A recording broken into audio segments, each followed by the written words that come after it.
2010년대 초 일본 사회를 얼어붙게 만든 한 여성이 있었다. 결혼을 미끼로 남성들에게 접근해 거액을 뜯어내고 그중 일부는 의문스러운 죽음을 맞았다. 이름은 키즈마 카나에. 겉보기에는 평범한 여성. 그러나 그 뒤에는 치밀하게 계산된 관계 사기와 연쇄살인의 그림자가 숨어 있었다. 오늘 이야기할 사건은 단순한 꽃뱀 사건이 아니다. 인간의 신뢰가 어떻게 조작될 수 있는지 보여준 매우 불편하고도 현실적인 범죄다.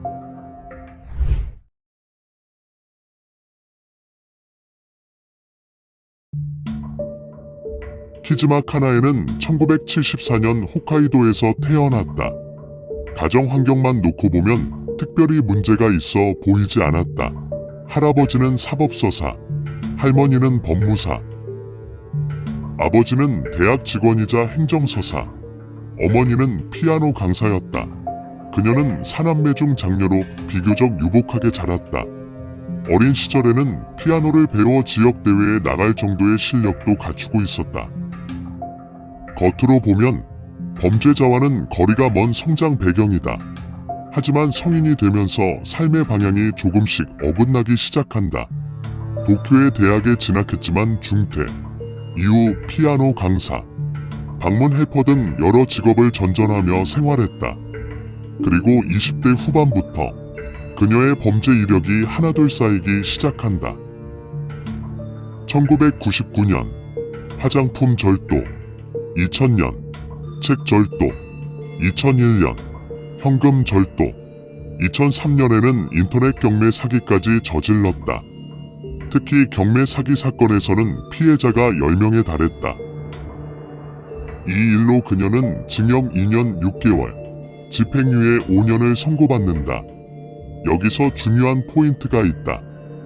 그녀의 범죄는 우발적 분노형 범죄가 아니라 처음부터 끝까지 돈을 노린 신뢰 악용형 범죄였다는 점이다. 이 패턴은 이후 훨씬 더 위험한 형태로 발전한다. 2009년 키즈마 카나에는 혼인빙자 사기 혐의로 체포된다. 수사 결과는 충격적이었다. 그녀에게 돈을 건넨 남성은 20명 이상, 피해 금액은 최소 수백만 엔에서 많게는 1억 엔에 달했다. 그런데 일본 사회가 특히 술렁였던 이유는 따로 있었다. 많은 사람들이 이렇게 말했다. 왜 저 여성에게 속았지? 당시 그녀는 체중 100kg이 넘는 고도비만 체형이었고 대중이 상상하는 전형적인 미인형 꽃뱀 이미지와는 거리가 있었다. 하지만 수사는 여기서 멈추지 않는다. 검찰은 그녀의 과거 교제 남성들을 추적하다가 더 섬뜩한 사실을 발견하게 된다. 키즈마와 관계를 맺었던 남성들 가운데 무려 6명이 이미 사망해 있었던 것이다. 더 이상한 점은 사망 방식이 놀라울 정도로 비슷했다는 것. 일산화탄소 중독, 현장에 놓인 연탄 화로, 그리고 일부 피해자에게서 검출된 수면 유도제. 사건은 단순 사기를 넘어 연쇄살인 의혹으로 급격히 확대된다. 첫 번째로 법원에서 살해가 인정된 피해자는 53세 회사원 테라다 타카오였다. 두 사람은 결혼 사이트에서 만났다. 키즈마는 이렇게 말했다. 예전에 가게를 열었다가 망해서 큰 빚을 졌어요. 동정을 유도하는 전형적인 접근이었다. 결혼을 진지하게 생각하고 있던 테라다는 결국 그녀에게 1700만 엔을 송금한다. 그로부터 얼마 뒤 테라다는 자택 이불 위에서 연탄가스 중독으로 숨진 채 발견됐다. 당시 경찰은 자살로 판단했다. 하지만 재수사 결과 키즈마가 사건 직전 피해자 집 근처 호텔에 묵었던 사실, 연탄과 화로를 피해자 집 앞으로 배송시킨 기록이 확인되면서 사건의 성격이 완전히 뒤집힌다. 두 번째 피해자는 80세 노인 안도 겐조. 이번에는 결혼 사이트가 아니라 요양보호사로 위장해 접근했다. 그녀는 성실하고 다정한 보호사 역할을 완벽히 연기했다. 하지만 뒤에서는 피해자 집에 있던 고가의 그림을 몰래 처분하고 있었다. 2009년 5월 안도는 자택 화재 현장에서 일산화탄소 중독으로 사망한 채 발견된다.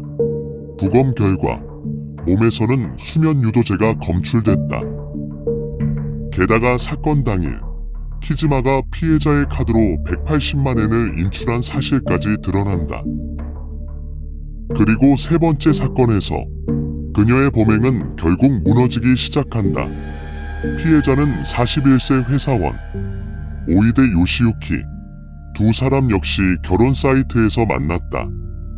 키즈마는 이번에는 요리학교에 다니는 중이라는 설정을 사용했다. 오이데는 결혼 준비 비용 명목으로 470만 엔을 송금한다.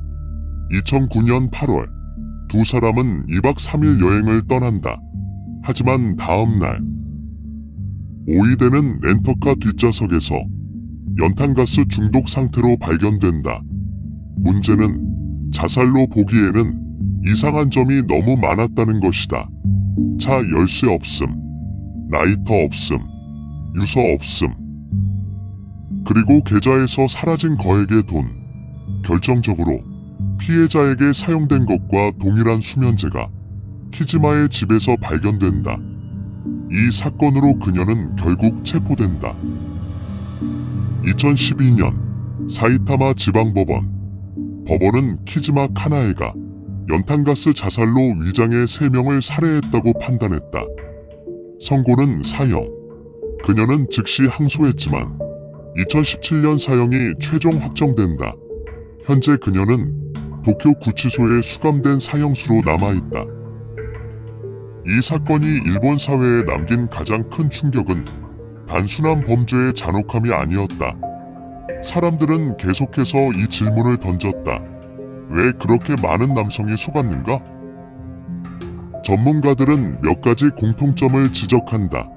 인간은 외모로 위험도를 판단하려는 경향이 있고 정서적으로 고립된 사람일수록 관계의 약속에 더 쉽게 몰입한다는 점이다.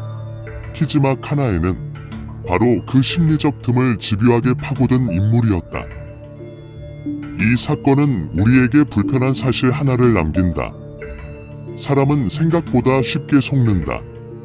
그리고 신뢰는 우리가 믿고 싶은 순간에 가장 취약해진다. 키즈마 카나의 사건은 단순한 연쇄 범죄가 아니라 인간 심리의 허점을 정밀하게 악용한 범죄로 지금도 자주 회자되고 있다. 그리고 그 질문은 여전히 남아있다. 우리는 과연 타인을 얼마나 정확하게 판단하고 있는가?